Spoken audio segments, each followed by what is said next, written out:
ತಿಮಾರೋಡಿ ಮನೆಯಲ್ಲೇ ಬುರುಡೆ ಗ್ಯಾಂಗ್ ಷಡ್ಯಂತ್ರವನ್ನ ನಡೆಸಿದ್ದ ಮಾಸ್ಮನ್ ಆಶ್ರಯ ಕೊಟ್ಟಿದ್ದ ಮಹೇಶ್ ಶೆಟ್ಟಿ ಅನ್ನುವಂತಹ ಪ್ರಶ್ನೆ ಎದುರಾಗ್ತಾ ಇದೆ. ಬಿಕಾಸ್ ಮನೆಯನ್ನ ತಲಾಶ್ ನಡೆಸಿದಾಗ ಸಿಕ್ಕಿರುವಂತಹ ಮೊಬೈಲ್, ಚಿನ್ನಯ್ಯ ಜೊತೆ ಮಹೇಶ್ ತಿಮಾರೋಡಿ ಮತ್ತೆ ಗ್ಯಾಂಗ್ಗೆ ನಂಟೇನಾದ್ರೂ ಇತ್ತ, ತಿಮಾರೋಡಿ ತೋಟದ ಮನೆಯಲ್ಲೇ ನಡೀತಾ ಕುತಂತ್ರ, ಈ ರೀತಿಯಾಗಿ ಸಾಕಷ್ಟು ಅನುಮಾನಗಳು ಮೂಡ್ತಾ ಇದೆ. ಬಿಕಾಸ್ ಚಿನ್ನಯ್ಯ ತಿಮಾರೋಡಿ ಮನೆಯಲ್ಲಿ ಒಂದು ಕೋಣೆಯಲ್ಲಿ ತಂಗಿರ್ತಾರೆ. ಆ ಕೋಣೆಯನ್ನು ಪರಿಶೀಲನೆ ಮಾಡಿದಾಗ ಸಿಕ್ಕಿರ್ತಕ್ಕಂತಹ ಸಾಕ್ಷ್ಯ ಮೊಬೈಲ್ ಇಲ್ಲ ಅಂತ ಹೇಳಿದ್ದು, ಇದೀಗ ಮೊಬೈಲ್ ಸಿಕ್ಕಿರುವಂಥದ್ದು. ಸೊ ಇದೆಲ್ಲವೂ ಕೂಡ ಈ ರೀತಿಯಾದಂತಹ ಪ್ರಶ್ನೆಗಳು ಹುಟ್ಟೋದಕ್ಕೆ, ಅನುಮಾನ ಹುಟ್ಟೋದಕ್ಕೆ ಕಾರಣವಾಗ್ತಿರಬಹುದು. ಬುರುಡೆ ಗ್ಯಾಂಗ್ ಷಡ್ಯಂತ್ರವನ್ನ ನಡೆಸ್ತಾ ಮಾಸ್ಮನ್ಗೆ ಆಶ್ರಯವನ್ನ ಕೊಟ್ಟಿದ್ದ ಮಹೇಶ್ ಶೆಟ್ಟಿ ಅಂತ ಹೇಳಲಾಗ್ತಾ ಇದೆ. ಇನ್ನು ಚಿನ್ನಯ್ಯ ಜೊತೆ ಮಹೇಶ್ ತಿಮಾರೋಡಿ ಮತ್ತೆ ಗ್ಯಾಂಗ್ಗೂ ಕೂಡ ನಂಟಿತ್ತ, ತಿಮಾರೋಡಿ ತೋಟದ ಮನೆಯಲ್ಲೇ ನಡೀತಾ ಕುತಂತ್ರ, ಹೀಗೆ ಹಲವಾರು ಪ್ರಶ್ನೆಗಳು ಮೂಡ್ತಾ ಇರುವಂಥದ್ದು. SIT ತನಿಖೆಯ ನಂತರ ಎಲ್ಲವೂ ಕೂಡ ಹೊರಬರಬೇಕಿದೆ. ಮಾಸ್ಮನ್ ಚಿನ್ನಯ್ಯನನ್ನ ವಿಚಾರಣೆ ನಡೆಸಿದಾಗ ಹಲವರ ಹೆಸರುಗಳನ್ನ ಬಾಯ್ಬಿಟ್ಟಿದ್ದಾನೆ ಆತ. ಆ ಸಂದರ್ಭದಲ್ಲಿ ಅವರಿಗೆ ನೋಟಿಸ್ ಹೋಗುವಂತಹ ಸಾಧ್ಯತೆಗಳು ಇದೆ ಅಂತ ಹೇಳಲಾಗ್ತಾ ಇತ್ತು. ಇದೀಗ ಮನೆಯನ್ನ ತಲಾಶ್ ಮಾಡಲಾಗ್ತಾ ಇದೆ. ಸದ್ಯಕ್ಕೆ CCTV ಕ್ಯಾಮೆರಾವನ್ನು ಕೂಡ ಪರಿಶೀಲನೆ ಮಾಡಲಾಗಿದೆ.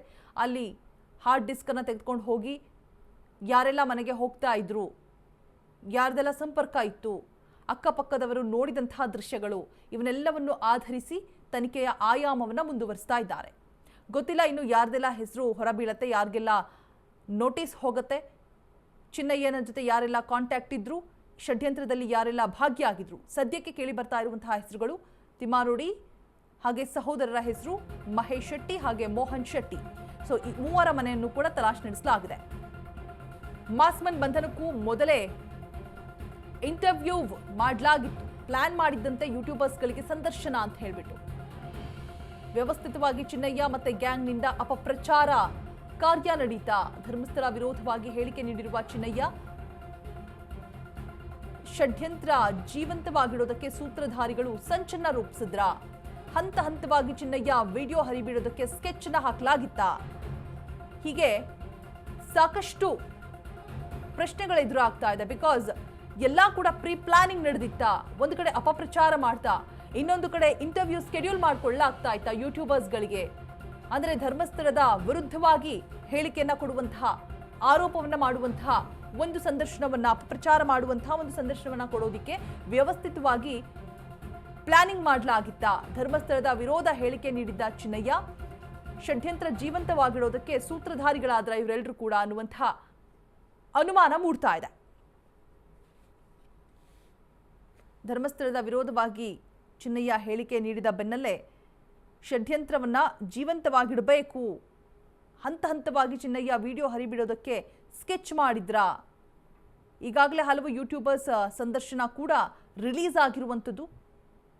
ಚಿನ್ನಯ್ಯಗೆ ಯೂಟ್ಯೂಬರ್ಗಳ ಸಂದರ್ಶನಕ್ಕೆ ವ್ಯವಸ್ಥೆ ಕೂಡ ಮಾಡಿಡಲಾಗಿತ್ತ.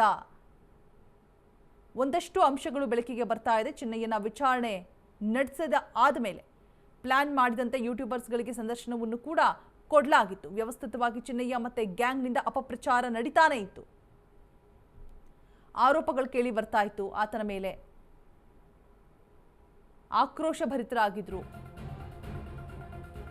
ಬುರುಡೆ ಗ್ಯಾಂಗ್ ಜಾತಕ ಬಿಚ್ಚಿಟ್ಟಿದ್ದಾನೆ ಮಾಸ್ಮನ್. ವಿಚಾರಣೆ ಸಂದರ್ಭದಲ್ಲಿ ಆರೋಪಿ ಚಿನ್ನಯ್ಯ ಗೋಳಾಡಿದ್ದಾನೆ, ಕಣ್ಣೀರಾಕಿದ್ದಾನಂತೆ. ದಯವಿಟ್ಟು ನನ್ನ ಬಿಟ್ಬಿಡಿ ಸರ್, ಪ್ರಶ್ನೆ ಕೇಳಿದ್ರೆ ಕಣ್ಣೀರ್ ಹಾಕ್ತಾ ಇರುವ ಚಿನ್ನಯ್ಯ ದ್ವಂದ್ವ ಹೇಳಿಕೆಯನ್ನ ಕೊಡ್ತಾ ಇದ್ದ. ಗ್ಯಾಂಗ್ ಹೇಳಿಕೊಟ್ಟಂತೆ ನಾನು ಹೇಳಿದ್ದೀನಿ ಅನ್ನುವಂತಹ ಹೇಳಿಕೆಯನ್ನ ಈಗ ಕೊಡ್ತಾ ಇದ್ದಾನೆ. ಈ ಪ್ರಕರಣದಲ್ಲಿ ನನ್ನ ಪಾತ್ರ ಏನೂ ಇಲ್ಲ ಅಂತ ಹೇಳ್ತಿದ್ದಾನಂತೆ. ಪ್ರಕರಣ ಇಷ್ಟು ದೊಡ್ಡದಾಗತ್ತೆ ಅಂತ ಗೊತ್ತಿರಲಿಲ್ಲ. SIT ವಿಚಾರಣೆ ಸಂದರ್ಭದಲ್ಲಿ ಚಿನ್ನಯ್ಯ ಕಣ್ಣೀರ್ ಹಾಕಿರುವಂಥದ್ದು. ಸತತ 3ನೇ ದಿನ ವಿಚಾರಣೆ. ಬುರುಡೆ ಗ್ಯಾಂಗ್ ಜಾತಕವನ್ನ ಬೆಚ್ಚಿಟ್ಟಿದ್ದಾನೆ ಮಾಸ್ಮನ್. ವಿಚಾರಣೆ ಸಂದರ್ಭದಲ್ಲಿ ಆರೋಪಿ ಚಿನ್ನಯ್ಯ ಗೋಳಾಟವನ್ನು ನಡೆಸಿರುವಂಥದ್ದು, ಕಣ್ಣೀರ್ ಹಾಕಿದ್ದಾನಂತೆ. ಪ್ರಶ್ನೆ ಕೇಳಿದ್ರೆ ಕಣ್ಣೀರ್ ಹಾಕ್ತಾ ಇದ್ದಾನೆ. ದಯವಿಟ್ಟು ಬಿಟ್ಬಿಡಿ ನನ್ನನ್ನ, ಇದರಲ್ಲಿ ನನ್ನ ಪಾತ್ರ ಏನಿಲ್ಲ, ಈ ರೀತಿಯಾಗಿ ಏನು ಒಂದು ಗ್ಯಾಂಗ್ ಇದೆ, ಆ ಗ್ಯಾಂಗ್ ಹೇಳ್ಕೊಟ್ಟಂತೆ ನಾನು ಹೇಳಿದ್ದೀನಿ, ನನ್ನನ್ನ ಬಿಟ್ಟುಬಿಡಿ ಅಂತ ಹೇಳ್ಬಿಟ್ಟು ಚಿನ್ನಯ್ಯ ಕಣ್ಣೀರ್ ಹಾಕ್ತಾ ಇದ್ದಾನಂತೆ. ಈ ಹಿಂದೆ ನಾವು ಗಮನಿಸಿದ ಹಾಗೆ ಎಷ್ಟು ದಿನ SIT ತನಿಖೆಯನ್ನ ಮಾಡ್ತು. ಆತ ತೋರಿಸಿದಂತಹ ಸ್ಪಾಟ್ಗಳನ್ನೆಲ್ಲ ಮಾರ್ಕ್ ಮಾಡಿ ಹೇಳಿದಷ್ಟು ಆಳವನ್ನು ಅಗೆದು ಅಲ್ಲಿ ಶೋಧ ಕಾರ್ಯವನ್ನು ನಡೆಸಿತು, ಸುತ್ತಮುತ್ತ ಕೂಡ ಪರಿಶೀಲನೆ ಮಾಡಲಾಯಿತು. ಬಟ್ ಕಳೆಬರಹಗಳು ಪತ್ತೆ ಆಗುತ್ತೆ, ಆತ ಹೇಳಿರೋದು ನಿಜ ಇರಬಹುದಾ, ಬಿಕಾಸ್ ಆಗಿರುವಂತಹ ಆರೋಪ ಬಹುದೊಡ್ಡ ಆರೋಪ, ಅದರಲ್ಲಿ ನಾವು ಸತ್ಯಾನ್ವೇಷಣೆಯನ್ನ ಮಾಡಬೇಕು ಅಂತ ಹೇಳ್ಬಿಟ್ಟು, ನಿಷ್ಪಕ್ಷಪಾತವಾಗಿ ತನಿಖೆಯನ್ನ ಮಾಡಬೇಕು ಅಂತ ಹೇಳ್ಬಿಟ್ಟು SIT ಟೀಮ್ ಅನ್ನು ರಚನೆ ಮಾಡಲಾಗತ್ತೆ. ಸೊ ಆದರೆ ಇದೀಗ ಚಿನ್ನಯ್ಯ ಹೇಳ್ತಾ ಇರುವಂತಹ ಹೇಳಿಕೆ, ಇದರಲ್ಲಿ ನನ್ನ ಪಾತ್ರ ಏನೂ ಇಲ್ಲ, ಗ್ಯಾಂಗ್ ಹೇಳಿಕೊಟ್ಟಾಗೆ ನಾನು ಹೇಳಿದ್ದೀನಿ, ದಯವಿಟ್ಟು ನನ್ನ ಬಿಟ್ಟುಬಿಡಿ ಅನ್ನುವಂತಹ ಮಾತನ್ನ ಹೇಳಿ ಕಣ್ಣೀರು ಹಾಕ್ತಾ ಇದ್ದಾನಂತೆ SIT ಪ್ರಶ್ನೆಗಳಿಗೆ. ಮೊಬೈಲ್ ಕೂಡ ಯೂಸ್ ಮಾಡಲ್ಲ ಅಂತ ಹೇಳಿದ, ಬಟ್ ಮೊಬೈಲ್ ಸಿಕ್ಕಿದೆ ತಿಮಾರೋಡಿ ಮನೆಯಲ್ಲಿ. ಸೊ ಎಲ್ಲರೂ ಕೂಡ ಷಡ್ಯಂತ್ರ ಮಾಡಿದ್ರ, ಧರ್ಮಸ್ಥಳದ ಹೆಸರನ್ನ ಅಪಪ್ರಚಾರ ಮಾಡೋದಕ್ಕೆ, ಹಾಳು ಮಾಡೋದಕ್ಕೆ ಅನ್ನುವಂಥದ್ದು ಇಲ್ಲಿ ಎದ್ದು ಕಾಣಿಸ್ತಾ ಇದೆ ಅಂದ್ರೆ ನಿಜಕ್ಕೂ ತಪ್ಪಾಗೋದಿಲ್ಲ.